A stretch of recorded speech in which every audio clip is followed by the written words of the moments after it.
York's Ebor meeting kicks off this week, and with plenty of top classes on show, we kick off Judgment Day with the Nap, the Next Best, and the Longshot for the first day of the festival. The Nap comes in the Acom, and that is in the shape of Persuasion for Charlie Hills, looking to follow up last year's success in the race with Phoenix of Spain. This acclamation colt is related to plenty of useful winners, and he looked a similar type when taking a minor event at Goodwood on debut during their glorious meeting. He seemed unfancied in the betting, and looked to fulfil that when he jumped slowly and took some encouragement into the bridle early on. But as soon as he picked up the bit, he picked up well and travelled eye-catchingly through the race. James Doyle moved him into daylight about a furlong and a half out, and after that the race looked certain to be his.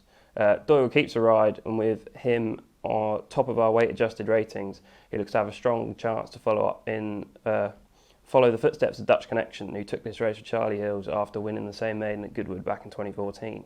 The next best comes in the 2 mile handicap, which is the penultimate race on the card, and that is in the form of Mark Johnson's Charles Kingsley. He's been progressing through the ranks after winning impressively on debut at Beverley in September last year, and he's continued to hold his form well since then. He steps up to 2 miles for the first time, and looks a likely stayer based on his previous 2 performances.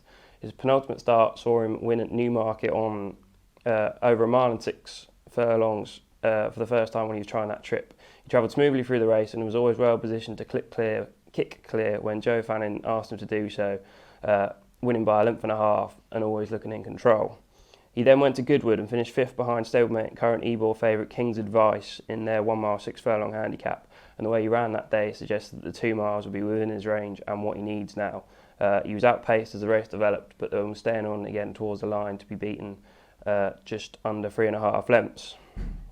That performance is probably up there with the best form in the race, and he looks to have a good chance to record his 5th success of his career. The long shot of the day comes in the first race, the competitive sprint handicap, and is in the shape of Queen of Desire for Roger Varian. She's been seen in plenty of black type races this year, and won on a seasonal reappearance at Bath, taking a listed race.